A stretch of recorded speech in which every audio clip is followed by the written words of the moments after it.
Are you having a hard time figuring out what to get Dad for Father's Day? You should check out Row 1 Brand's Vintage Pictorum Gallery. They have America's best sports art.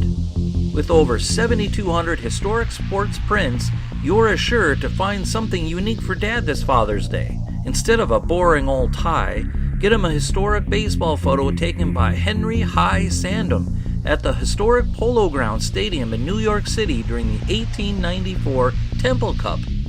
Or, if he's an NFL buff, check out the 1963 vintage NFL poster. These are so good looking that you'll be amazed how they turn out. Shop now at sportshistorynetwork.com/row1 and save 15% off your order. This podcast is part of the Sports History Network, your headquarters for the yesteryear of your favorite sport. You can learn more at sportshistorynetwork.com. Hi folks, welcome to another edition of the Pigskin Past. I'm your host Joe Zagorski, and tonight we're going to be rounding out this playoff redemption series for the year of 1973 with a couple of teams which are the most memorable of that decade. At least when you're talking about the 1970s in the NFL, the discussions will often include the likes of the Oakland Raiders and the Pittsburgh Steelers. Those two teams accumulated 5 world championships during the decade of the 70s. In 73, however, their rivalry was really only in its second year. The year before, that epic season of 1972 saw what was probably the most memorable play in pro football history, and maybe even all of sports history, the Immaculate Reception. Now, the Raiders felt that they had been screwed by the referees in that game, and they vowed to get their revenge.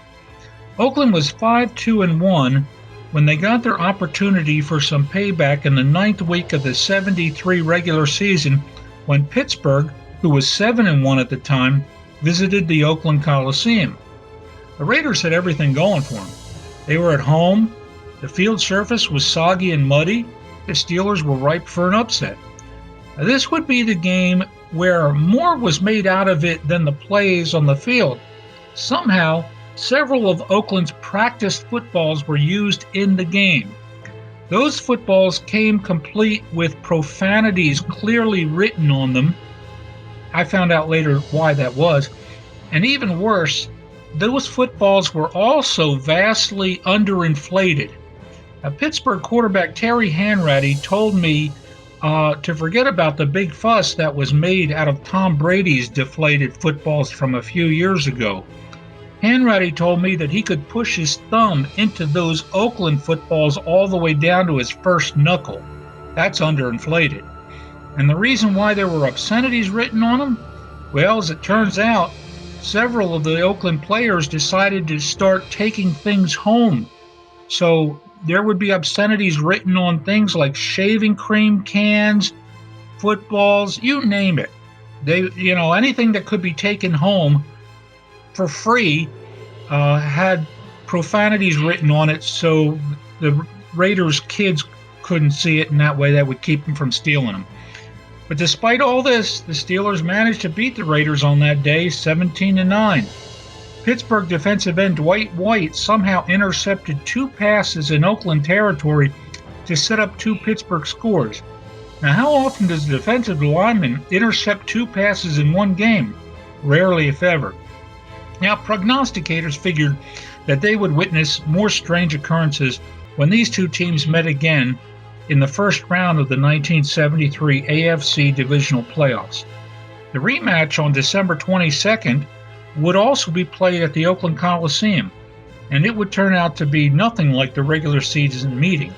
The Raiders undoubtedly have revenge on their minds, probably not just from their earlier meeting, but also from the Immaculate Reception game as well. Their revenge could not be misplaced as they dominated the Steelers in this playoff tilt. Oakland forced Pittsburgh into making several key mistakes. 3 Terry Bradshaw interceptions led to 3 Oakland scores, the most noteworthy of which was a 54-yard interception return for a touchdown by veterans Raider cornerback Willie Brown in the third quarter. None of the footballs in this playoff game were underinflated, and no, there were no obscenities written on any of them. But Pittsburgh head coach Chuck Noll was probably muttering some obscenities to himself as he watched his prize defense being torn to shreds by Kenny Stabler and company. Oakland registered 74 offensive plays in that game compared to Pittsburgh's 46 offensive plays. The Raiders also accrued 24 first downs compared to the Steelers' 15 first downs. Oakland built a 23-7 lead after 3 quarters, and they would not leave their foot off the gas in the 4th quarter. The Raiders finished this playoff game versus the Steelers by outscoring them in the 4th quarter and posting a 33-14 victory. They had effectively avenged their previous 2 straight losses to Pittsburgh and gave their fans a glorious win to savor. Revenge is very sweet, and in the NFL's most bitter rivalry during the decade of the 1970s, revenge for the Raiders was doubly sweet. Thanks once again for listening to another episode of the Pigskin Past. I'm Joe Zagorski. Talk to you again next time. This podcast is part of the Sports History Network, your headquarters for the yesteryear of your favorite sport. You can learn more at sportshistorynetwork.com.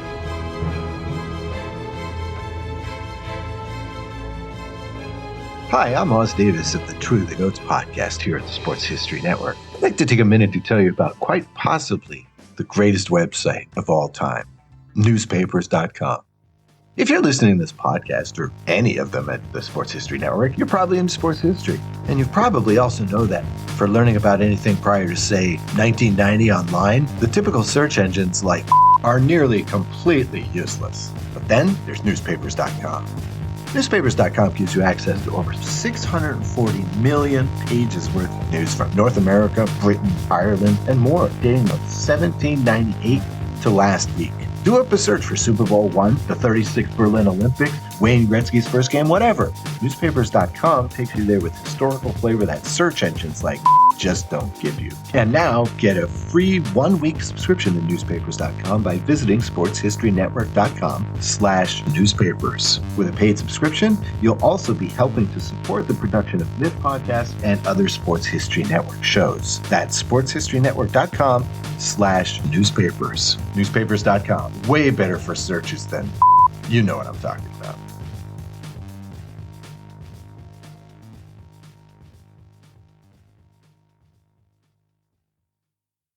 We here at the Sports History Network proudly partner with 26 podcasts, all revolving around the history of sports.